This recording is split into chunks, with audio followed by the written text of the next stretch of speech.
au centre de Playa del Carmen. Également la première mauvaise expérience. Pas très loin d'ici, dans une des rues touristiques centrales, se trouve un endroit où on nous a demandé de tenir un bébé tigre dans les bras. L'animal avait l'air complètement sonné, n'avait aucune réaction, arrivait à peine à tourner la tête. Et j'avoue que ça a bien pourri cette première partie de ma journée. Mais c'est pas si mal que ça pour le reste. Nous sommes donc venus nous réfugier dans cet endroit plutôt sympathique où ils vendent du, apparemment, véritable chocolat. Nous avons pris donc ce délicieux chocolat Maya avec des épices rajoutées dedans. Ça a l'air parfait. Et en plus, regardez cette paille. C'est une paille complètement écologique, éco-responsable, je ne sais trop quoi, avec un air plutôt funky. Donc voilà, on va se remettre de toutes ces émotions avec un bon chocolat. Du moins, on essaie.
Alors, je suis ici dans la plus grande réserve naturelle du Quintanaro et c'est absolument fantastique. J'ai pris quelques petites couleurs, je vais les sentir passer celle-là, comme quoi, même en novembre, le soleil est absolument brûlant ici.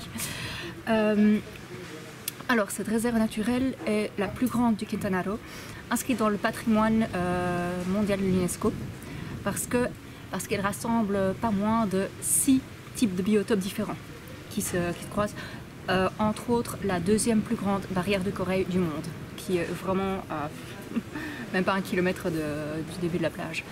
Incroyable. Donc ici c'est vraiment un petit monde à part.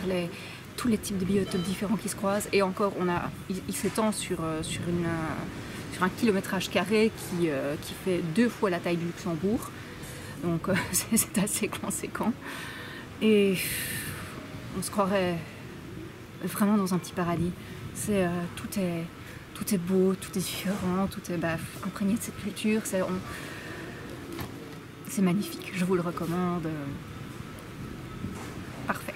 J'ai passé personnellement une excellente journée. On s'est arrêté dans un petit restaurant typique dans un des seuls 3 villages qu'il y a dans toute la surface de la réserve naturelle. Et oui, un petit repas typique en face de l'océan. On entend le bruit des vagues, c'est parfait. Donc vraiment à faire. J'en garde un excellent souvenir. Peut-être les brûlures un peu moins que je vais sentir passer demain, mais ça me regarde.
Alors, la visite de Tulum, quelle claque! C'était exceptionnel, vraiment, je ne pensais pas pouvoir passer de meilleures journées que j'avais déjà passées jusque-là, mais cette visite-là était au-delà de toute espérance. C'était... donc, allez, pour un peu de contexte historique, donc Tulum, il faut savoir que déjà le nom, c'est un nom maya qui signifie le mur ou entouré par un mur. Ça s'appelle comme ça car c'est une des seules cités mayas à avoir vraiment une espèce de grand mur de protection autour de la cité et également une des seules cités qui a été construite sur une falaise, on a cliff, oui, sur une falaise en bord de mer en tout cas. Et oui, en entrant là, il y avait vraiment quelque chose de royal, d'impérial qui se dégageait de l'endroit. C'était grand, espacé, mais d'une manière très digne, très noble. J'ai vraiment adoré l'énergie de l'endroit, l'ambiance générale qu'il y avait. C'est vraiment, si vous hésitez, visitez Tulum. Exceptionnel. Faut juste faire attention, un peu comme partout, hein, dans tous les sites un peu touristiques, ce qui est terriblement le cas ici. Les gens, des gens partout. C'était dur d'avoir de beaux clichés parce que tout le monde se précipitait évidemment sur les jolis endroits. On se demandait même si les gens venaient pour les photos Instagram en bord de mer ou pour un peu visiter le site historique accessoirement. Voilà. Mais non, au-delà des gens, vraiment 1000 fois oui, allez voir Tulum. Incroyable. D'autre part, j'ai donc nagé dans un cénote. Une beauté naturelle comme on en voit rarement. C'était... oui, le Mexique, c'est juste magique jusque-là, ce que j'en ai vu. Une semaine, c'est pas assez. Je vous préviens, une semaine, j'aurais voulu avoir au moins 3 semaines minimum pour bien ressentir l'endroit un peu plus, un peu mieux. Parce qu'il y a tant de choses à visiter, à explorer. C'est tellement riche comme culture, vraiment beaucoup à offrir. Et je suis relativement sûre que je reviendrai. Ça vaut la peine, ça vaut tellement la peine. C'est un des voyages les plus inspirants jusqu'ici que j'ai fait dans ma vie. Et j'ai quand même visité 2-3 endroits, mais oui, peut-être une des premières fois que j'ai vraiment cette sensation de trop peu. J'aurais vraiment voulu plus m'imprégner de la culture.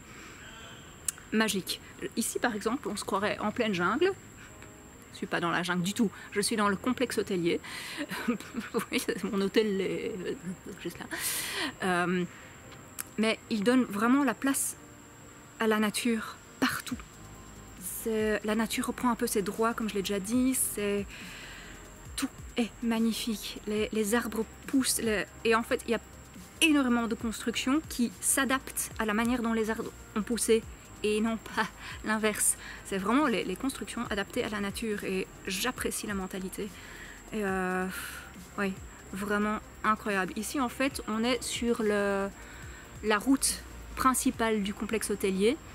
Et il y a, en fait, des ruines, des restes encore de ruines tout au long à visiter, qui sont plutôt bien sauvegardées, assez bien respectées par les touristes. Surprise. Tout en vaut la peine. Je suis d'un enthousiasme extatique. Voilà. Visiter le Mexique, au moins, en tout cas, le Yucatan, je ne sais pas, le Mexique c'est énorme. La baie du Yucatan, enfin la péninsule du Yucatan, jusque-là, beauté quoi. Tant de choses à découvrir. Voilà, donc mon petit résumé de la journée. C'était cool. Et voilà, dans l'excitation.